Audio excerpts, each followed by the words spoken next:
Boa tarde, meu nome é Lilian, eu sou pediatra, infectologista e vou falar para vocês um pouco sobre a leishmaniose visceral, então, no ser humano.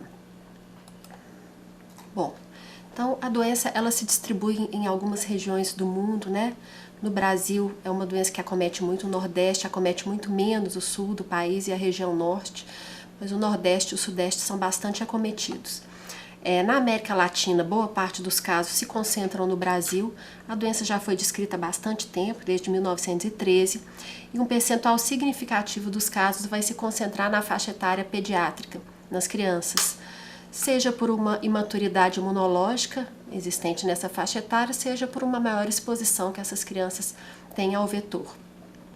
Em relação à distribuição por sexo, não existe uma diferença significativa, e o que a gente tem observado aí ao longo dos anos é uma urbanização da doença, né? Assim, com os cães convivendo mais dentro do domicílio, nas cidades, a gente tem observado que é uma doença já urbana, né? Não é uma doença confinada às zonas rurais. A gente tem alguns outros reservatórios também, como já foi falado, além dos cães, raposas, gambás.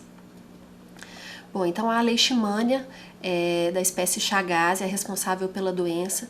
A gente encontra as formas amastigotas da leishmania no ser humano e as formas promastigotas no vetor. Esse é um parasita intracelular, né, que a gente pode observar aqui.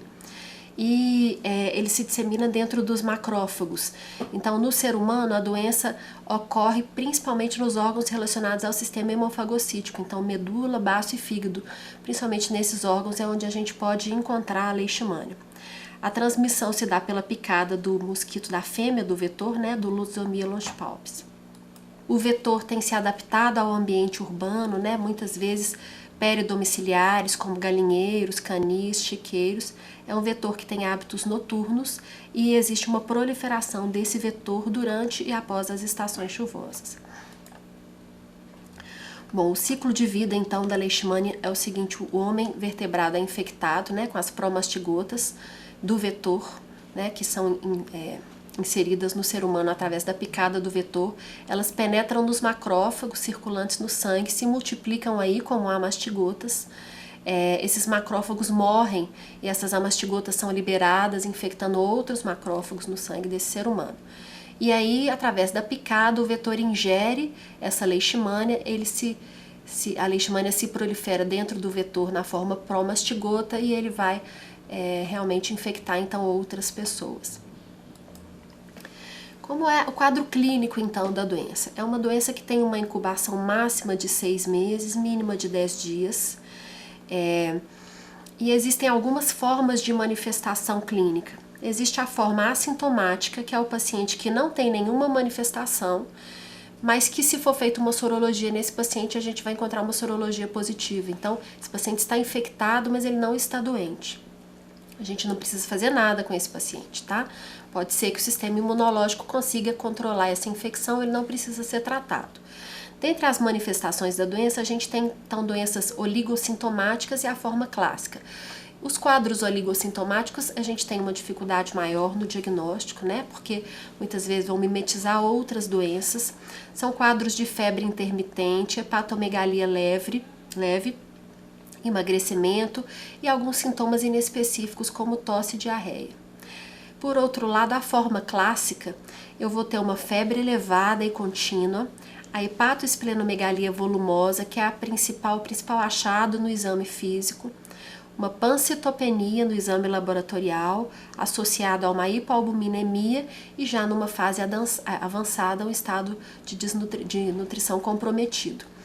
Então, as formas oligossintomáticas, eu posso ter uma hepatomegalia apenas ou uma esplenomegalia apenas.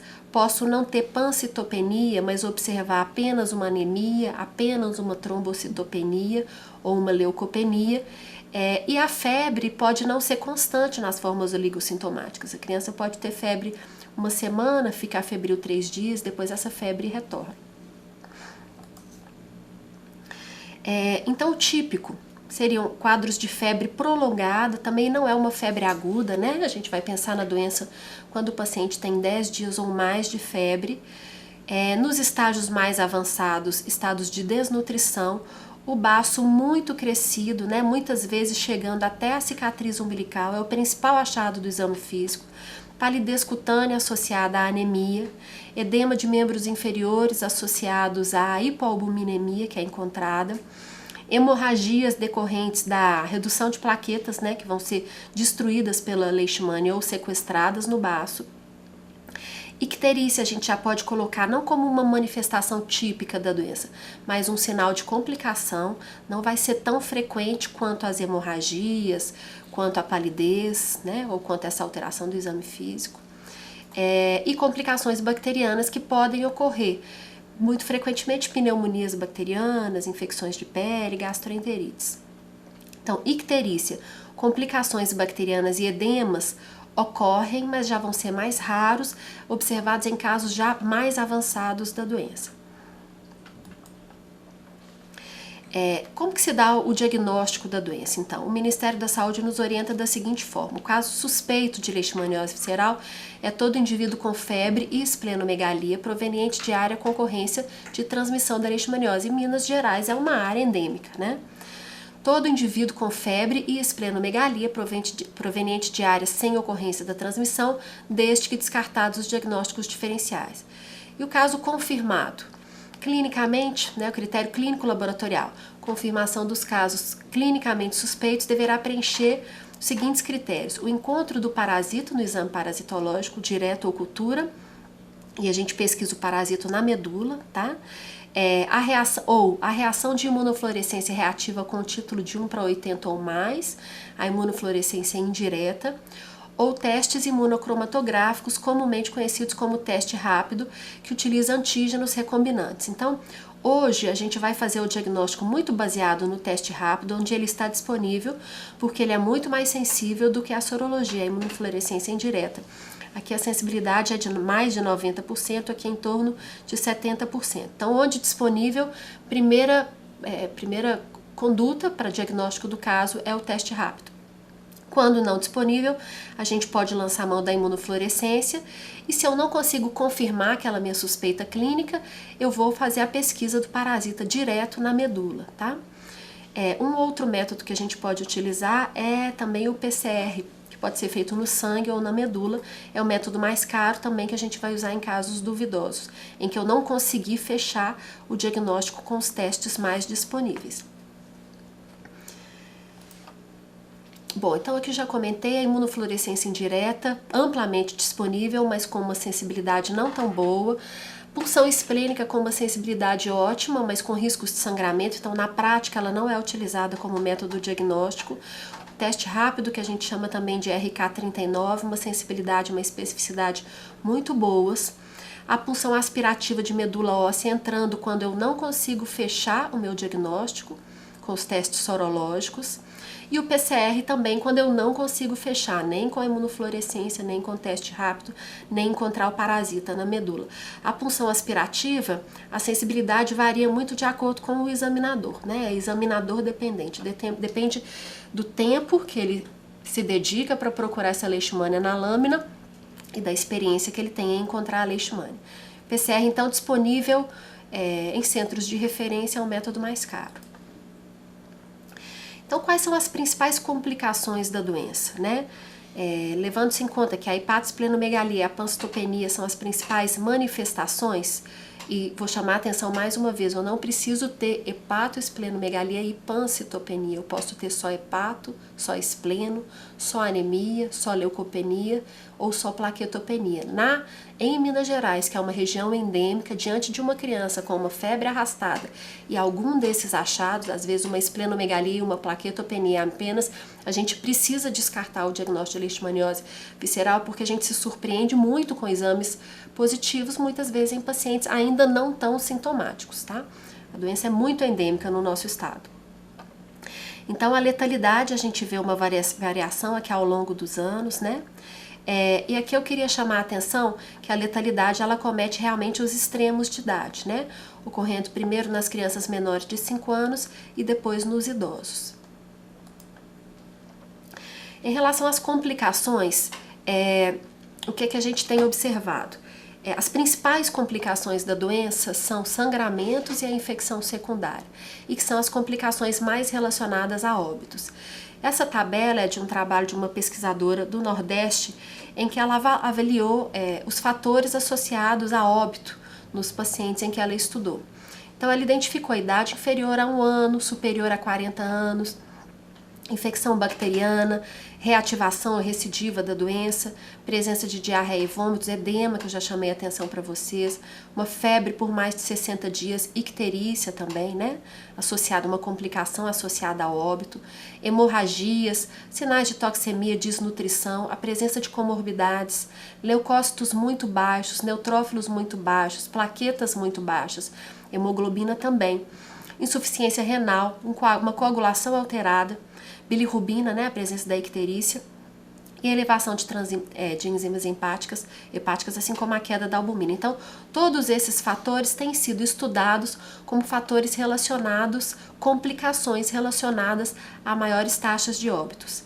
Então, ela desenvolveu um trabalho em que ela pegou alguns daqueles fatores e avaliou, e estudou, e realmente criou uma tabela de pontuação em que ela considera que uma pontuação acima de 6 pontos, quando a gente considera os critérios clínico e laboratorial, quando o paciente adquire mais do que 6 pontos, isso significa que ele teve um risco grande de evoluir para o óbito. É baseado nesse risco, maior ou menor de evolução para óbito, em que a gente vai indicar um tratamento, seja com anfotericina, seja com glucantina.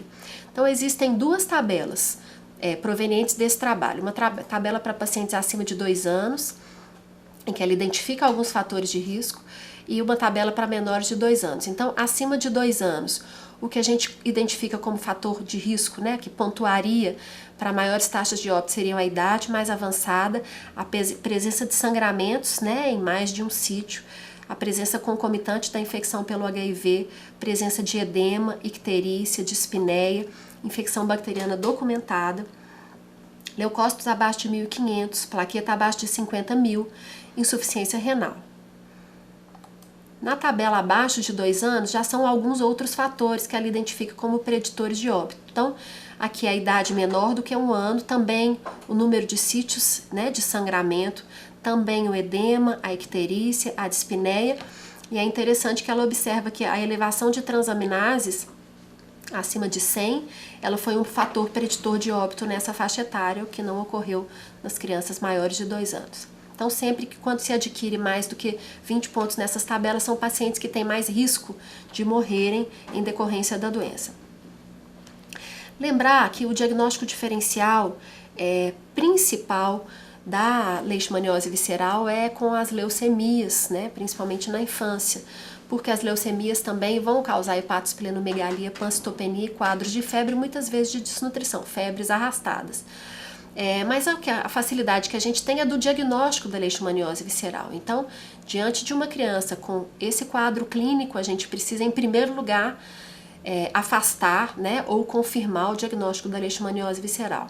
A gente tem várias formas de se fazer o diagnóstico. Quando a gente confirma, a gente vai partir para o tratamento. Quando a gente não confirma, muitas vezes, o próximo passo é fazer o diagnóstico diferencial com as leucemias, né? O exame da medula pode encontrar leishmanias, como pode também mostrar dados sugestivos de uma medula infiltrada já por uma leucemia. Então, o principal diagnóstico diferencial é a leucemia da infância.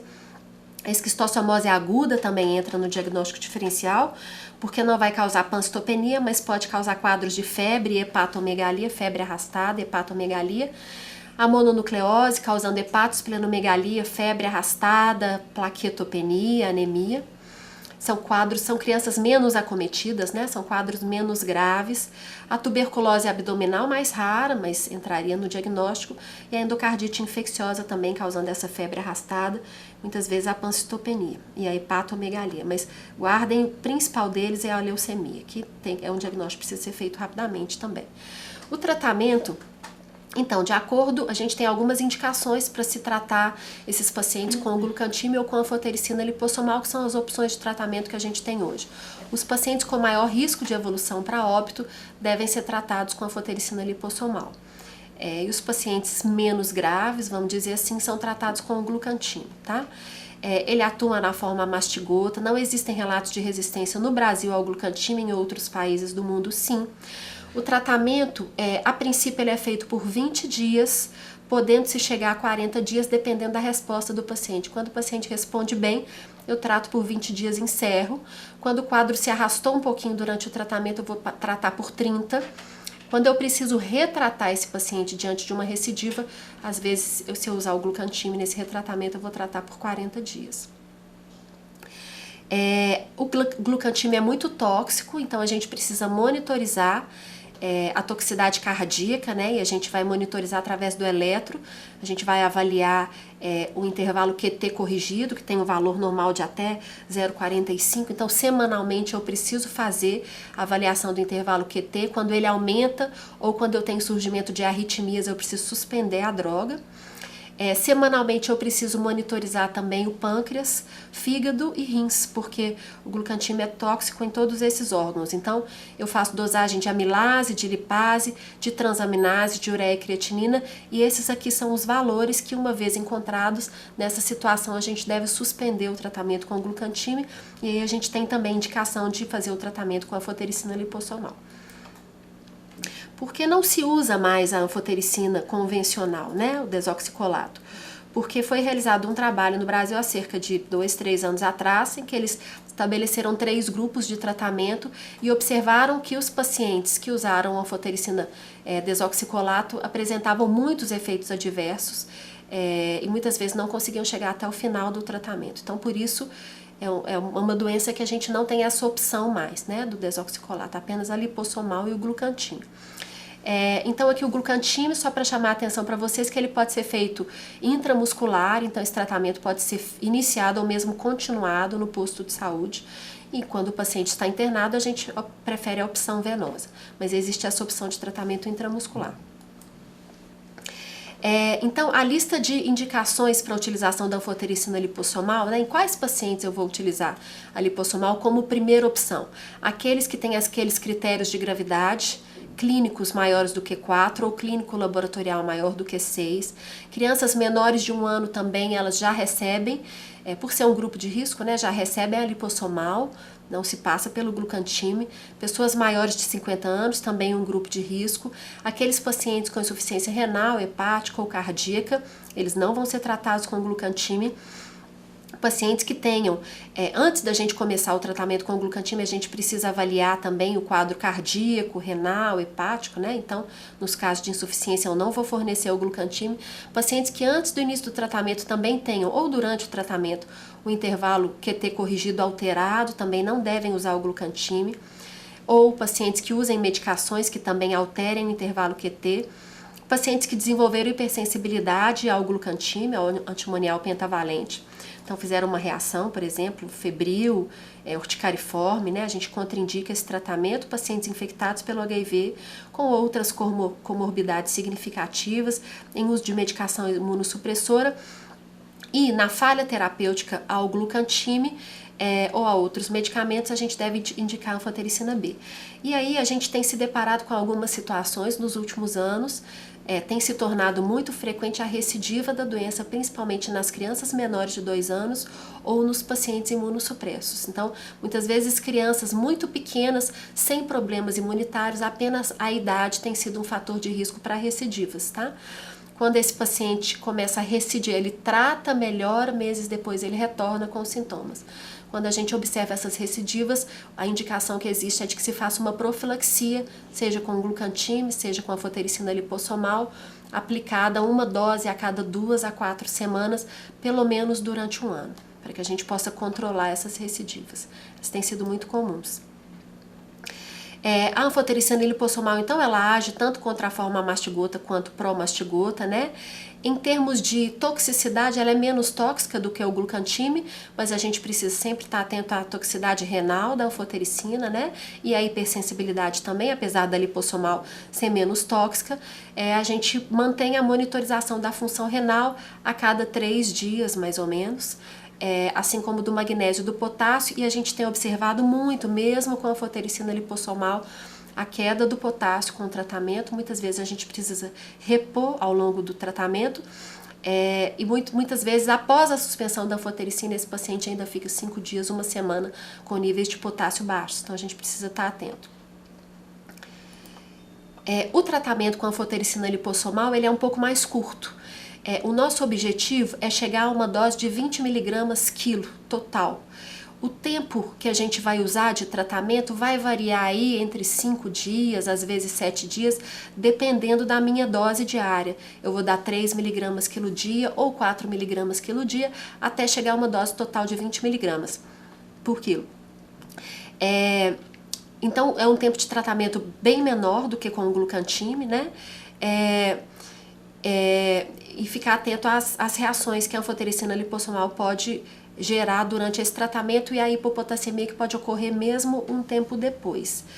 Em relação à resposta, os estudos que avaliam a resposta ao tratamento, a maioria deles são estudos com o glucantime. E a gente observa então que na primeira semana eu tenho uma resposta de redução da febre, de melhora do estado geral e melhora do apetite do paciente. Na verdade, desaparecimento da febre na primeira semana. Na segunda semana é quando eu começo a observar a melhora laboratorial, a resolução da minha pancitopenia. E a hepatosplenomegalia? A gente observa então nessas 2 primeiras semanas geralmente uma redução de cerca de metade do tamanho dessas vísceras, mas a resolução da visceromegalia ela vai ser observada ao longo do ano que se segue ao tratamento. Então essa criança termina o tratamento ainda com algum grau de hepatosplenomegalia, a gente observa a resposta, mas não a resolução total, e depois ela vai ser acompanhada por um ano ambulatorialmente para que a gente observe essa resolução total e para que a gente observe também sinais de recidiva, já que a recidiva, quando ocorre, ela é mais frequente no primeiro ano após o tratamento. Critérios de cura, então febre é o primeiro sinal a desaparecer, né, na primeira semana, melhora do estado geral, do apetite, a redução de 50% da hepatosplenomegalia ao longo do tratamento, né, dessas 2 primeiras semanas em que a criança vai permanecer internada, melhora da pancitopenia, a gente precisa ter paciência, muitas vezes ela vai demorar um pouco para se resolver. Esse segmento, então, como falei para vocês, é feito ao longo de um ano. Esse segmento não é feito através da sorologia, ela vai permanecer positiva. Inclusive, nas recidivas, a sorologia permanece positiva. A forma que eu tenho de identificar a recidiva é o encontro do parasita na medula.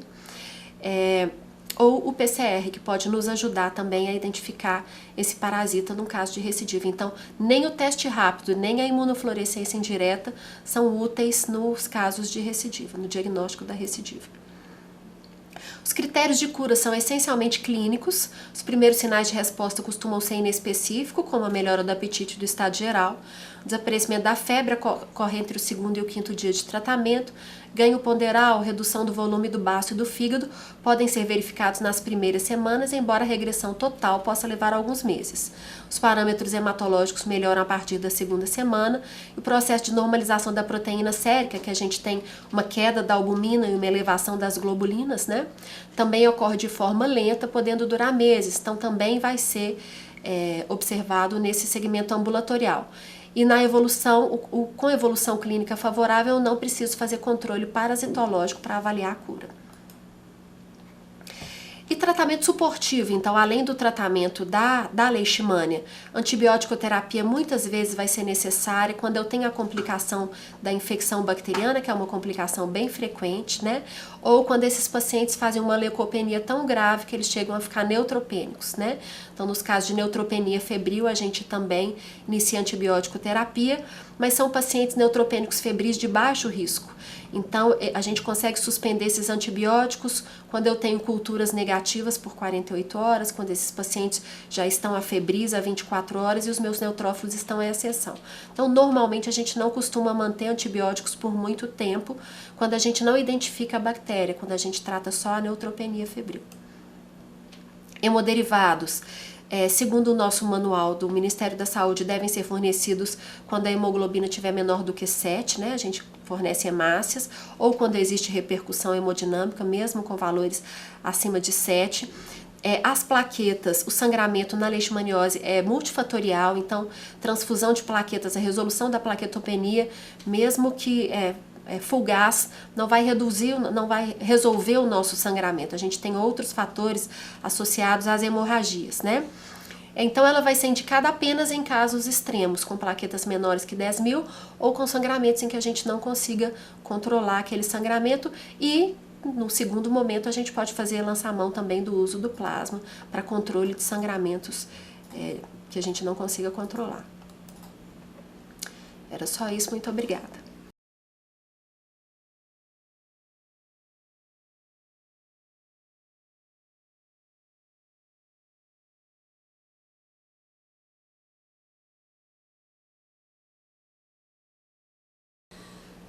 Olha só, então, a gente geralmente tem conseguido fechar o diagnóstico, a gente não tem tido necessidade de fazer tratamentos empíricos, geralmente com essas formas diagnósticas que a gente tem hoje, principalmente o teste rápido, muitas vezes a medula, a gente consegue fechar esses diagnósticos. Então, em primeiro lugar, o que eu sugiro é, se você tem uma suspeita, não conseguiu fechar o diagnóstico porque muitas vezes você não tem algum recurso diagnóstico que referencie aqui em Minas Gerais, a referência nas crianças é o Hospital Infantil João Paulo II, onde eu trabalho, a gente não tem dificuldade em conseguir vaga para essas crianças com suspeita de leishmaniose. Então, o ideal é que a gente trate tendo certeza da doença. Tudo bem, se você não conseguiu fechar, mas optou por tratar, se esse paciente fez a medula e não se identificou a leishmania, a medula também vai ser um método diagnóstico para leucemia. Então, muito provavelmente, se esse hematologista não viu nada na medula, provavelmente essa criança não tem leucemia também. É o mais provável. Eu não acho que esse tratamento empírico vá comprometer a leucemia não, porque diante da suspeita de leucemia, o que eu faria seria a medula. E o tratamento com a leishmania lipossomal, como ele é muito curto, nessa primeira semana você já vai conseguir ver sinais de melhora. Se nessa primeira semana você não observa sinais de melhora e não fez a medula ainda, aí sim eu acho que se a gente começar a demorar muito tempo, esperar muito tempo, a gente pode comprometer caso a criança tenha uma leucemia e não uma leishmaniose visceral.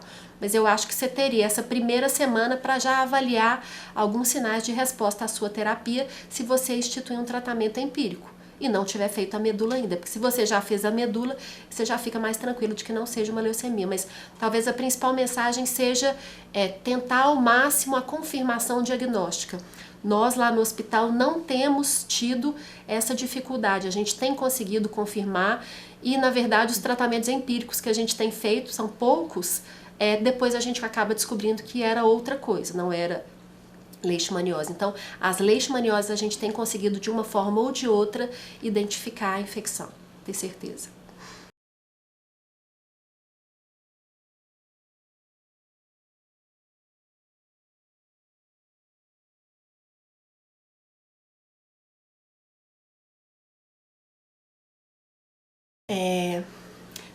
Talvez o Leonardo possa me ajudar. Assim, eu acredito que políticas públicas tenham a ver e os fatores de risco, não acredito que tenha a ver com o clima, não. Acho que talvez com o número de cães, né, errantes, cães infectados, talvez uma cultura aí de cuidados com esses cães.